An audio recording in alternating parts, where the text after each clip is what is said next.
Hey guys, welcome back to Tom's Tech Chat. You may have seen my previous video about the A+ certification, if it was worth it.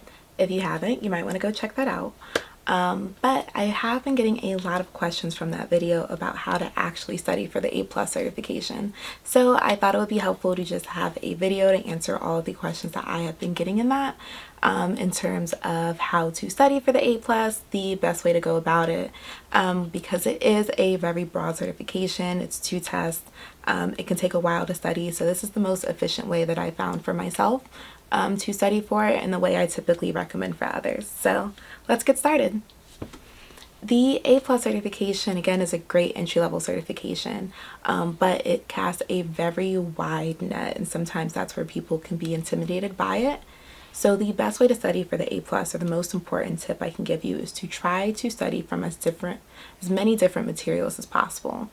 So the 3 things I tell people to get is a book, a video series, and practice tests. Now again, not all of those have to be paid. You can choose the free versions, or sometimes they can be combined into one. But you do want to get them from as many different sources as possible. So a lot of the most popular instructors for the A+ are Meyers, Professor Messer, Jason Dion, and those are the ones that I would recommend. So in terms of the video series, I really enjoyed Meyers' course. If you are someone who is a complete noob to technology, or if some of the concepts are completely foreign to you, he does a great job of explaining things, of giving illustrations, of using blocks and things that you're familiar with to make it easier to understand. So Meyers to me is a great way to understand concepts.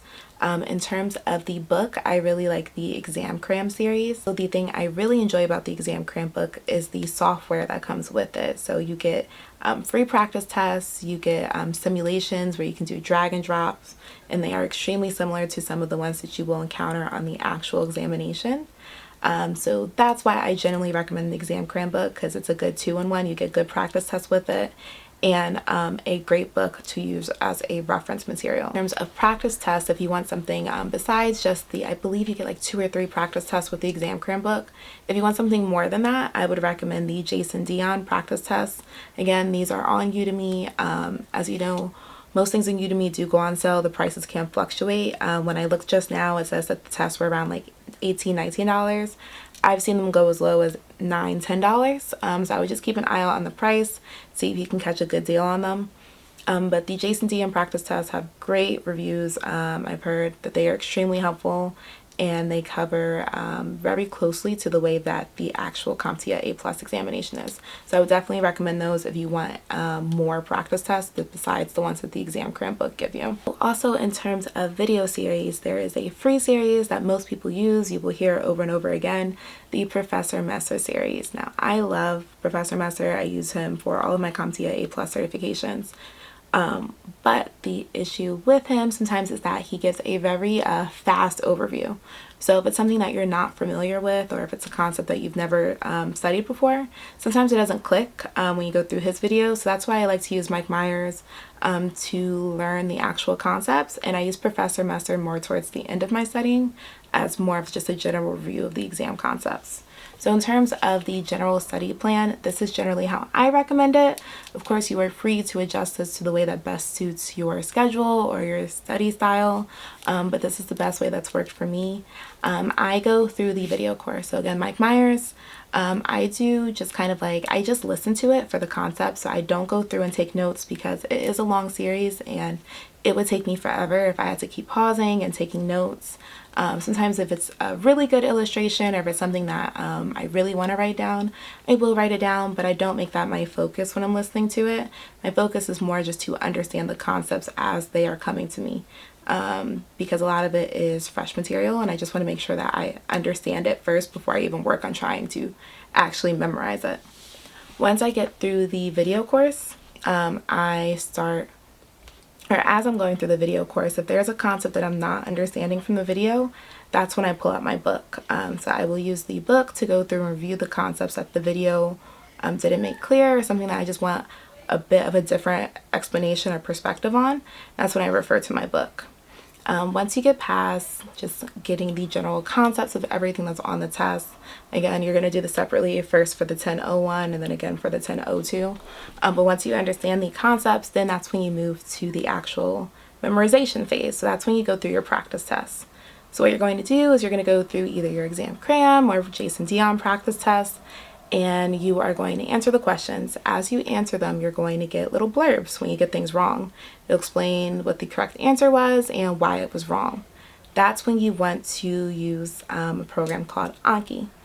Anki is a great flashcard program where you can make flashcards, but also as you are going through the flashcards, it will ask you if a question was easy, medium, or hard.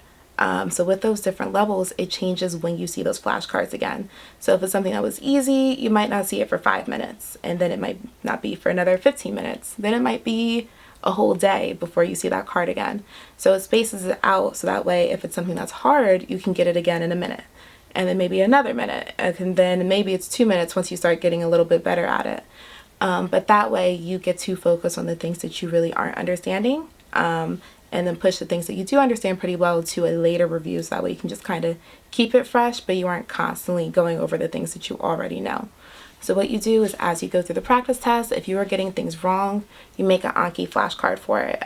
So you can do a direct, this is the question, this is the answer, but you can also do, in that blurb, you learn like a definition or something for a phrase or something that you might not have directly gotten from the question. You can make a separate flashcard for that.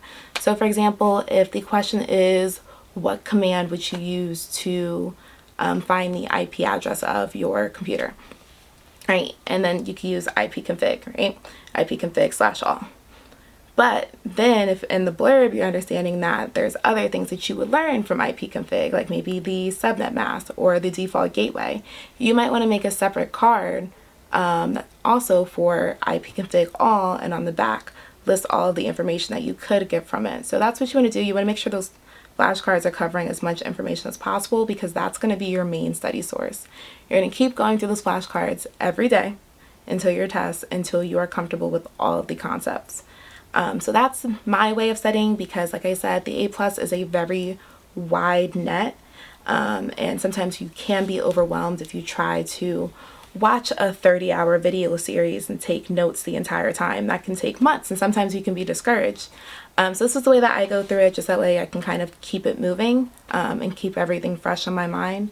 Now, of course, if as you're doing the flashcards or the practice test, you're noticing that there's a specific area or maybe exam concept that you are really struggling with and you're still not getting it with the flashcards, go back to that section of the video, go back to that section in the book, review it again, and then refer back to your flashcards. But this helps your training to be a lot more directed, a lot more specific, so that way you aren't wasting your energy on things that you already know.